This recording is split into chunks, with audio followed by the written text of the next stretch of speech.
Hello, how are we? Hope you're all doing well. Hope you all had a good Christmas and a good New Year. Everybody's all happy and healthy, hopefully. Anyway, what am I up to this week? Well, something's come about with this Kona Hahanna, 98 Kona Hahanna. As you would have known from previous videos, I had this Kona Hahanna frame and the GDC, NDC, sorry, that originally came on it. This is a friend's bike, and the paint was shot on it. So he handed it over to me and basically said, "Look, mate, can you refurb my bike? I want it new paint, new stickers, basically rebuilt." I said, yeah, no worries. He's been out of cycling for a few years now, and he wanted to get back into it. So I said, yeah, absolutely fine. We'll crack on with that. So as time went on, I sanded it down, stripped it down. He said to me, "There's no rush." So I said, yeah, that's fine. So in between doing bits and bobs and work and family life and everything, say, sanded it down, rubbed it down, sprayed it up.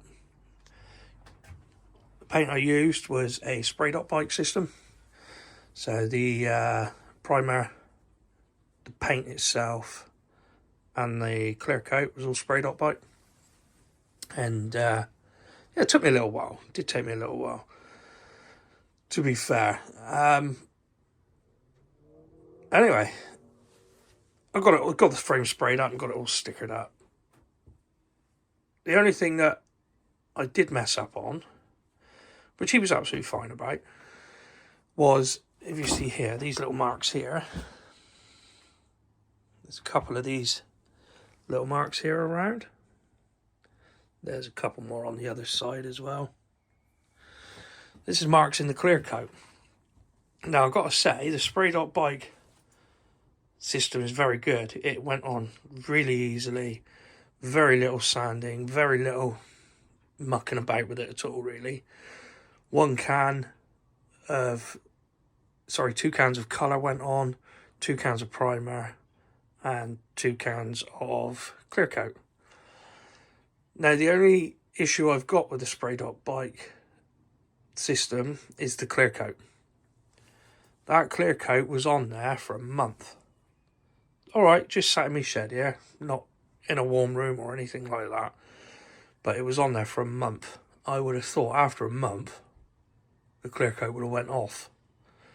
These marks are caused by a microfiber cloth and some polish. It's cut into the clear coat because the clear coat was still soft after a month. So I was a bit disappointed with that, to be fair.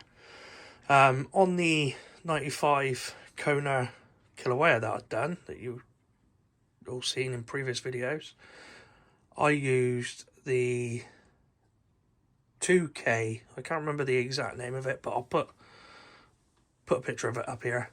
Basically, it was a 2K clear coat. Alright, massive price difference. The spray dot bike's 10 quid, I think it was. And the 2K I used at the time was $24.99 a can. So yeah, massive difference, different system, but I was much happier with that 2K clear coat. It went on easier. It wasn't so watery, like I said, thin. It went on easier and it went off a lot quicker. Again, the Kilauea was just sat in my shed. The Kilauea was sat in my shed for 2 weeks, I think it was, before I put some polish on it. And it come up like glass. Absolutely fine. So yeah, a bit disappointed with the spray dot bike clear coat there, really. I would probably always use the 2K clear coat. It was just a much simpler clear coat to put on. But everything else, spray dot bike, I cannot complain about. It went on perfect. Went on absolutely fine. There was no mucking about with it. Straight on. Lovely. And as you can see, as an overall finish, it's a nice finish. Anyway, I digress. I'm chirping on. Back to me mate in the frame.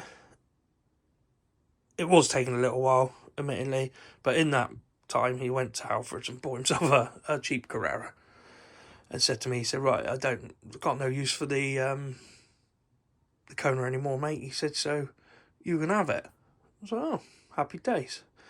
So what I've decided to do with this, because the paintwork isn't fantastic, I've decided to keep this for myself. I'm looking for an all-round bike, an all-rounder that I can use. I can just grab out the shed and go on a quick jaunt down the shop if I want, or I can go out with the kids on it, out across the moors and, you know, down around a few tracks, for instance. I do love the old Konas, the way they ride. As you all know, I'm a Kona man.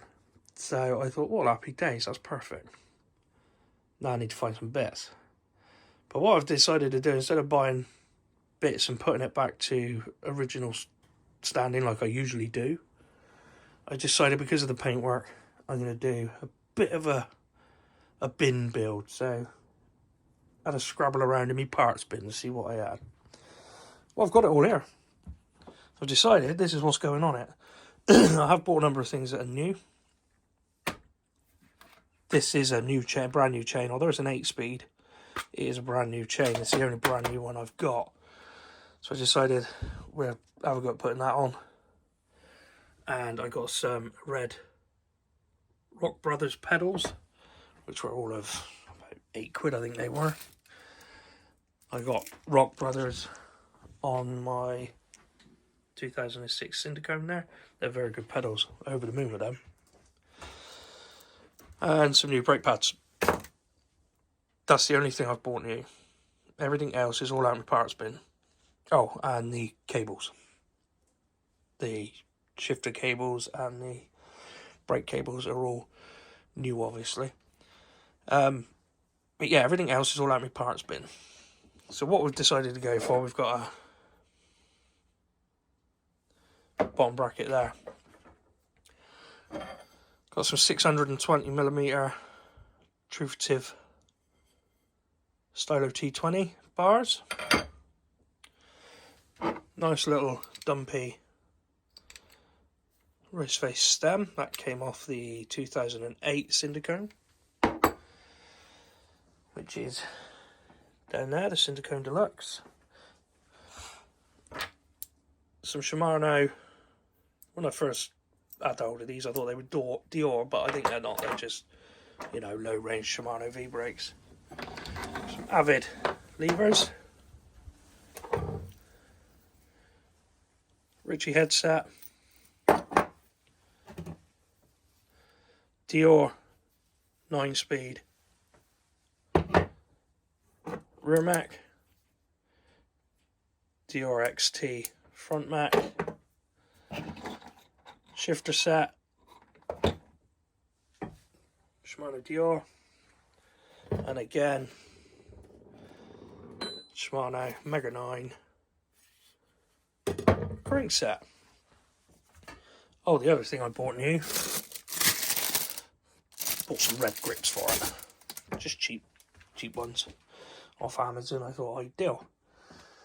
Fork wise, excuse me, I've decided I'm going to use these RockShox GDCs that I refurbed.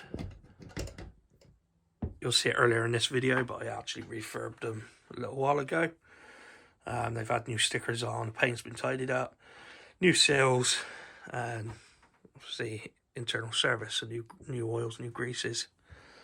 So happy days. They're fairly tidy, so I thought I'd crack on and do that.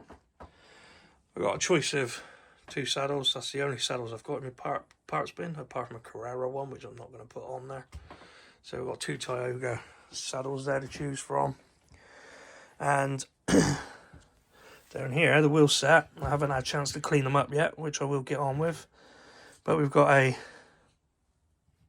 9-speed cassette on there, which a bit of rust on there. I'm going to try and get that off.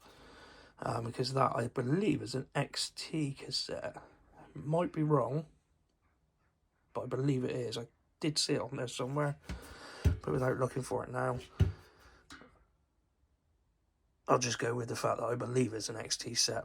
But the rims, Mavic XC 717 rims with Shimano XT hubs and Shimano XT quick release. Like I say, I've just got to clean them up. I haven't got around to cleaning them up yet. Again, front wheel Shimano XT hub on a Mavic XC 717 rim. And the XT quick release. And then I'm going to dress them with a brand new set of Billy Bonkers. It's the other thing that was new, but they were actually bought for another bike. So I've just been sat in the shed for a little while. So yeah, happy days. That's where I'm going with this one. I'm going to keep it as a 3x9. Like I say, I want to use it as basically a do-everything bike that I can go and grab hold of. I've got me Syndicate, I've got, my road bike for mainly road, most of my road work obviously, and I've got me Syndicate for me trail work, me 2006 Syndicate for me trail work, but I wanted something that sat in between that, so to speak. So that's what this is going to be. So, happy days. If the paintwork was perfect, like the like I done on the Kilauea, that sort of similar job, then I would have either sold it as it is, as a frame set, or carried on and built it back to standard. But as it's not, like I say, I'm not going to muck about with it any further. It's only a Hahanna, it's a lower range Kona, so I'm just going to build myself up a nice little all-rounder. Anyway, with that, I'm going to crack on and clean this wheel set up, and I'm going to get on with the rebuild. Catch you in a bit.